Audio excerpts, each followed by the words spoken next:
厝内有加速桶，也是讲生理场有加速桶的、换加速桶的是一定要遵守安全的标准作业流程，要若无会造成严重的灾害。伫中华花坛有一间海产店，头家家己换加速桶的是，可能是锁无安，造成漏加速，边仔阁有火，瞬间就引起大火，人去惊甲赶紧走。头家惊讲加速桶若是室内爆炸了，会真严重，赶紧用手呢赶这个喷火加速桶，赶到拖到这个外口大路中央，这个场面是真惊险。头家介杀到回后生嘛，因为讲加速桶导火被烫着伤，送去病院。中华花坛这间店雄雄开始导火，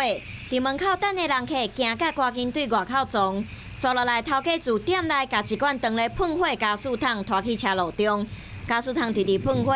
头家顺手甲加速桶的开关关起来，火才对咧花去。头家头面囝有烧着安尼啦。当时还未开始做生理，店内57岁头家含伊30岁后生互火烧着，送病院急救，好加在无性命的危险。专业的加速行业者讲，这场意外可能是换加速的时阵出问题。若咧倒的时阵，你就若知影的时阵有倒步淡的，就紧甲砍无，啊若无就是手过鬼才紧锁啊。加速行业业者讲，换加速的时阵要遵守安全的流程，关加速、关火，甲调整器放松，换好加速了后，再甲调整器接起来，然后甲锁头接好安。听看卖敢有漏气的声音，片敢有加速味，或者上地库水来检查敢有布铺，确定安全才开加速，避免像这间店安尼加速直直喷火，甲所有的人拢惊到。